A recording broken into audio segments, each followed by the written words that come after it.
Hi guys, my name is Junaid Ahmed and in this video we are going to unbox the iPhone SE in 2018 and I'm going to take a look at is this phone worth it in 2018.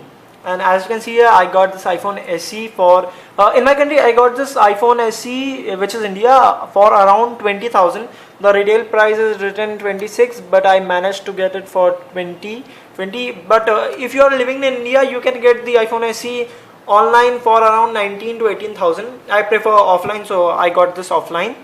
So I already unboxed it to activate the phone and insert the SIM card, but now I'm going to do the unboxing. So let's just unbox it.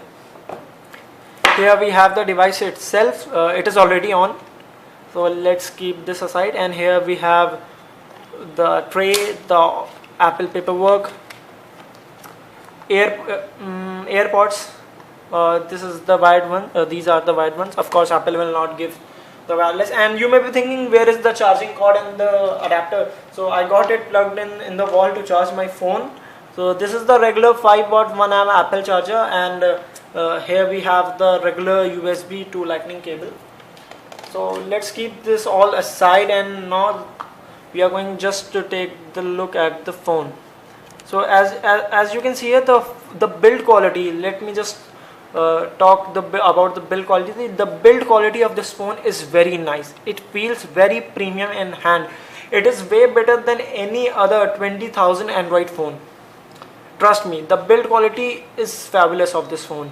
I know many of you will say that we have many phones in Android market, like the Mi A2, which is now coming, the Redmi Note 5 Pro, Honor, and many other.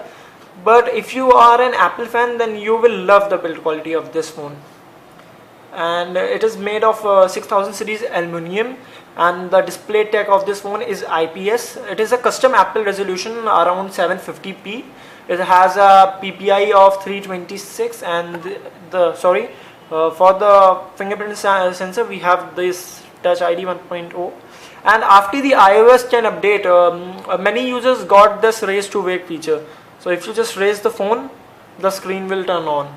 So here the fingerprint sensor is still very fast in this day, and it is currently running your iOS, as you can see here, iOS 11.4.1. as you can see here, it is running iOS 11.4.1, still up to date, and it will get many versions of iOS, like 12. It is already getting 12, 13, 14 till 14 and 15. I think 14, 15 it will get the updates.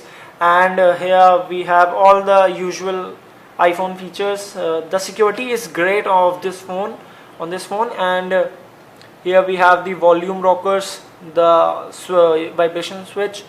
Here we have the power button, and this phone still has the legendary headphone jack and your Lightning cable. So this phone is pretty good for the price tag. If you want an iPhone, then you can get it for 20,000. Still, it feels great. I got it for my daily driver cause I don't like big phones. I want this size, but the screen should be big. So iPhone 10, but that is very costly. I don't want to spend 1 lakh or $1,000 on a phone. So here are the basic features. The camera is also great on this one. It can record 4K 30 FPS and 1080p 60 FPS, but it can also record slow motion in 1080p at 120 FPS. So here we have it. You can take a look. For record video, we have these options, and for slow motion, you can take a look at this. So this is about the camera, and many of you will ask about the performance. The performance of this phone is very good. It's very good, and it has the same Apple A9 chip which was in iPhone 6s and 6s Plus. It has 2 gigs of RAM. So in 2018, I think that 2 gigs of RAM for this phone is more than enough for iOS. But after iOS 12, after the final build of iOS 12, this phone will get very fast. This is still quite good, but iOS 11 was just damn bad operating system by Apple. So we can just take a look at the Antutu benchmarks, and as you can see in the Antutu, I got a score of 1,49,000.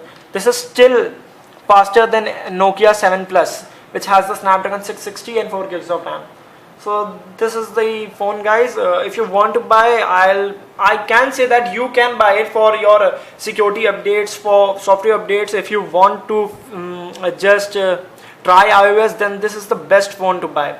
I will not advise you to get the iPhone 6s or 6s Plus, because these phones are still costing around 30 to 38K, and that are not worth it. But this phone is just worth 20,000 in my opinion. Your opinion may vary. So thanks for watching, guys. If you like this video, press the thumbs up button and subscribe to the channel. If you didn't like it, you know what to do. Thanks for watching, guys. Hope to see you again. Peace.